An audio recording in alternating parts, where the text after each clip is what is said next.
Thanks for joining us on another episode of Reading with Joey. I'm your host, Joey McGurbles, and we're continuing our look at Jewish cultural terrorism.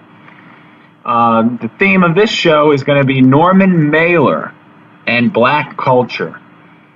Norman Mailer was a famous journalist, and he wrote a book. Actually, it was an article in a journal called The White Negro back in 1957. And The White Negro analyzed this growing group of white kids that were beginning to act as if they were black. They were beginning to take on the beliefs and the values of, black culture.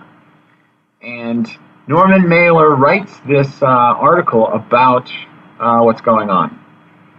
So here are Mailer's words. The unstated essence of hip is its psychopathic brilliance.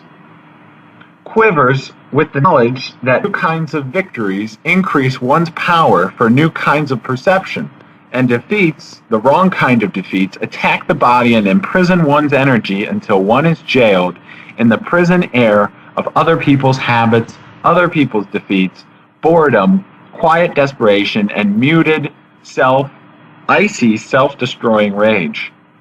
One is hip or one is square. One is a rebel or one conforms. One is a frontiersman in the Wild West of American nightlife, or else a square cell trapped in the totalitarian tissues of American society, doomed willy-nilly to conform if one is to succeed.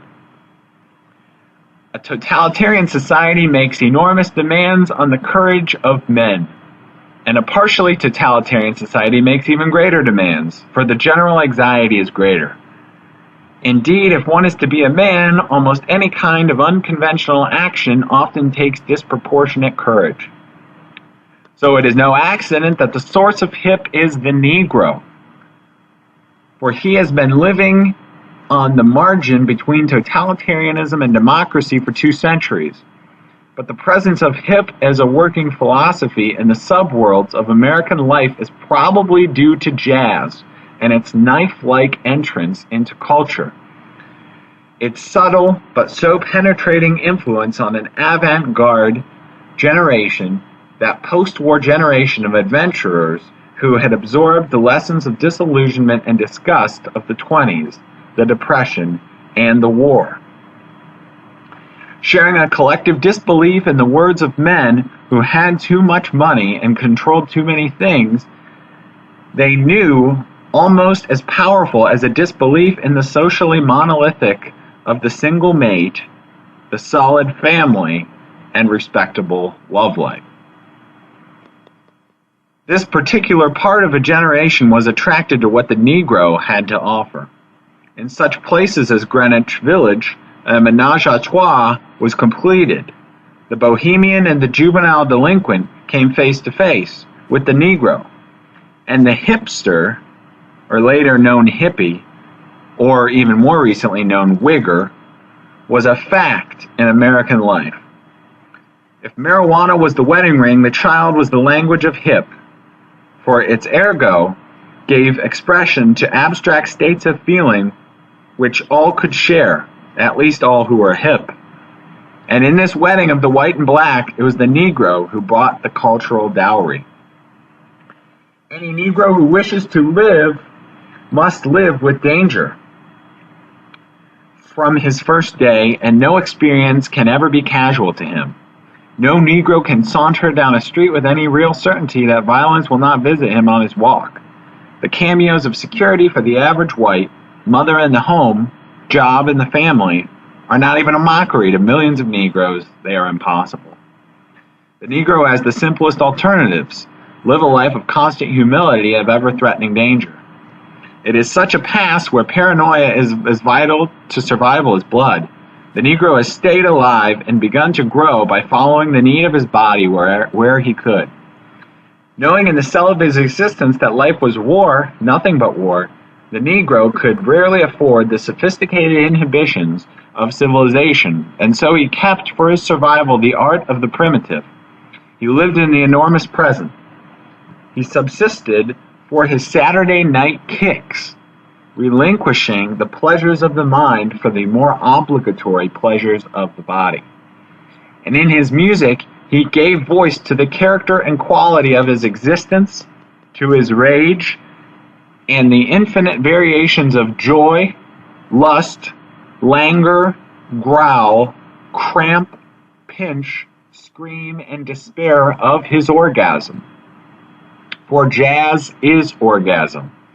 It is the music of orgasm, good orgasm and bad, and so it spoke across a nation. It had the communication of art even where it was watered, perverted, corrupted, and almost killed. It spoke in no matter what laundered popular way of instantaneous existential states to which some whites could respond. It was indeed a communication by art because it said, I feel this, and now you do too. So there was a new breed of adventurers, urban adventurers, who drifted out at night looking for action with a black man's code to fit their facts. The hipster had absorbed the existentialist synapses of the Negro, and for practical purposes could be considered a white Negro. All right, we're going to stop there, and it's this idea of the white Negro. It talks about looking for action with a black man's code to fit their facts. Well, what's a black man's code? And the idea is that, blacks are promiscuous. Blacks don't have a family. They don't grow up with a dad. They don't believe in having one mate. The black women have like 4 kids from 4 different guys. The children largely grow up without a dad or any sort of order. So the main way of promoting this that Mailer discusses is jazz. And we hear about Mailer himself says jazz is orgasm. It is music of good orgasm, bad orgasm, and it spoke across a nation. Later, it was rock and roll. Rock and roll was originally known as race music, as Negro music. And then even after that, it became hip-hop. Rap itself is really the modern variant of the way Mailer views jazz, because it is this combination of joy, lust, languor, growl, cramp, pinch, scream, and despair of orgasm, as Mailer explains it. So the truth here is that the Jews realized that the best way to corrupt a society was through its morals. And what better example to spread than the example of the Negro? So, Jewish writers like Norman Mailer talked about this and really foretold of how the Negro was going to become the hero of modern culture, being a rebel, not following the patriarchal rules. That was going to become really the goal of the youth culture, this youthful rebellion.